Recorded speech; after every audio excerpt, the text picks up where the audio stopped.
কানু লা ইয়াতানাহাউনা আন মুনকারিন ফাআলুহু লাবিসা মা কানু ইয়াফআলুন। কানু, এই সমস্ত অপরাধীদের মূল অপরাধটাই হলো লা ইয়াতানাহাউনা আন মুনকারিন, অন্যায় থেকে একজন আরেকজনকে বাধা দিত না। আল্লাহ বলছেন যে এদের চোখের সামনে একজনের সামনে অন্যায় হতো, অন্যায় দেখেও তারা চুপচাপ সহ্য করতো, কিচ্ছু বলতো না।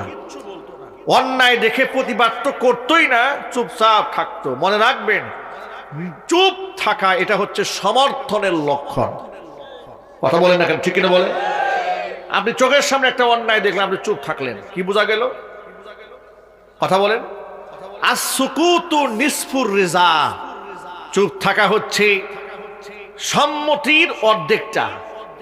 দেখবেন আপনি মেয়েদের কাছে যখন বিবাহের ইজিন আনতে যায়, তখন তাকে বলা হয় যে অমুকের ছেলে, তার এই এই পরিচয়, তার এই এই গুণাবলী, এত টাকা দেন মোহরে, তোমার সাথে বিবাহের প্রস্তাব করা হচ্ছে, তুমি কি এতে রাজি আছো নাকি? মেয়ে যদি অপছন্দ করে পাত্রকে, দেখবেন মুহূর্তে মুখের উপর ঠাস করে বলে ফেলবে, না না না, আমি বিবাহ করব না। কথা বলে না, একটু জোরে বলেন না, ঠিক কিনা বলেন? কারণ না বলতে তো আর লজ্জার কিছু নাই। লজ্জা হয় কখন? হা বলতে। হা বলে কি হয়? লজ্জা হয়। উনি বলেন না না না, এই বিবাহ আমি করব না।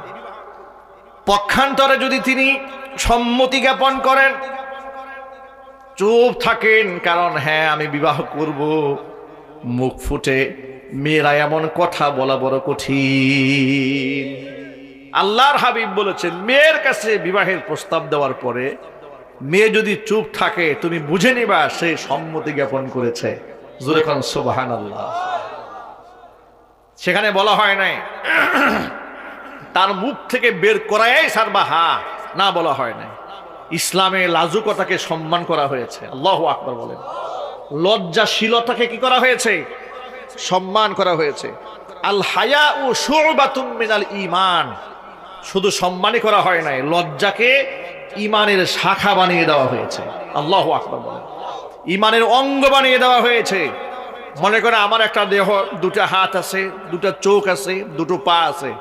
আমার যদি কোনো দেহের একটা অঙ্গ না থাকে, যদি হাত না থাকে কিংবা চোখ না থাকে, আমি কি পূর্ণাঙ্গ না অপূর্ণাঙ্গ? অপূর্ণাঙ্গ। যদি কোনো ব্যক্তির মধ্যে অনেক গুণ আছে, শুধু লজ্জাটা নাই, লা ঈমানা, তার তো ঈমানই নাই যার লজ্জা নাই। আল হায়াউ শুবাতুম মিনাল ঈমান, লজ্জা হচ্ছে ঈমানের গুরুত্বপূর্ণ একটা অঙ্গ। জোরে কোন সুবহানাল্লাহ। মেয়েদের কাছ থেকে যদি পারমিশন চাওয়া হয়, বিবাহের প্রস্তাব দেওয়ার পরে সে যদি চুপ থাকে, তাহলে আপনি বুঝে নেবেন সে প্রস্তাবে রাজি আছে। কারণ হা বলতে লজ্জা হয়, কিন্তু না বলতে কোনো লজ্জা হয় না। ফাতিমাতুজ জাহরা রাদিয়াল্লাহু তাআলা আনহার বিয়ের ব্যাপারে আল্লাহর হাবিব যখন হযরত আলী রাদিয়াল্লাহু তাআলা আনহুর প্রস্তাবনা তার সামনে উপস্থাপন করেছিলেন, তখন ফাতিমাতুজ জাহরা রাদিয়াল্লাহু তাআলা আনহা চুপচাপ ছিলেন। আল্লাহু আকবার। মনে রাখবেন, ইসলামে নারীদেরকে অনেক বেশি অধিকার দেওয়া হয়েছে। আমি প্রসঙ্গক্রমে ছোট্ট করে একটা কথা বলি, নারীর পারমিশন ছাড়া নারীকে বিবাহ দেওয়া জায়েজ নাই। মেয়ের পারমিশন ছাড়া আপনি বাবা হয়ে জোর করে আপনার মেয়েকে বিবাহ দিতে আপনি পারবেন না। একটা হাদিস আপনাদেরকে শোনাই। নবী করিম সাল্লাল্লাহু আলাইহি সাল্লামের কাছে হযরত আবু সাঈদ খুদরি রাদিয়াল্লাহু তাআলা আনহু থেকে বর্ণিত হাদিস, তিনি বলছেন, রাসূলের কাছে এক ব্যক্তি তার উপযুক্ত কন্যা সন্তানকে নিয়ে হাজির হয়েছে। এসে বলছি, ইয়া রাসূলুল্লাহ, আমার মেয়েটা কোনোভাবে বিবাহ করতে চাচ্ছে না। আমি তাকে বিবাহ দিতে যাচ্ছি, সে বিবাহ করবে না, কোনোভাবেই সে রাজি হচ্ছে না। আল্লাহর নবী বললেন, আতি এই আবাক, এই মেয়ে তুমি বাবার কথা শোনো। মেয়েটি যখন বলল, ইয়া রাসূলুল্লাহ, ততক্ষণ পর্যন্ত আমি বিবাহে সম্মতি জ্ঞাপন করব না যতক্ষণ না পর্যন্ত আপনি আমাকে আগে বয়ান করে না দিবেন স্ত্রীর উপর স্বামীর কতটুকু হক আছে। আমি কি খামোখা বিয়ে করব নাকি? আগে আমি জানবো আমার স্বামীর হক আছে কি। আমি আগে হকটা শুনি, এরপর আমি বিবাহের সিদ্ধান্ত নেব। আল্লাহর নবী কোনো জবাব দিলেন না। কথা বলার পরে মেয়েটায় প্রস্তাব দেওয়ার পরে হুজুর কিছু বলেন না। হাদিসের মধ্যে এসছে যে এই ব্যক্তি, এই মেয়েটা ফাআকাররাত কওলাহা, সে আবার তার কওলকে, তার বক্তব্যটাকে দোহরাইছে। আবার রাসূলের কাছে একই কথা বলেছে, হে আল্লাহর রাসূল, আমি কিন্তু ততক্ষণ বিবাহের ব্যাপারে কোনো কথা বলবো না যতক্ষণ না পর্যন্ত আপনি আমার কাছে বয়ান না করবেন একটা স্ত্রীর উপরে স্বামীর কতটুকু হক আছে।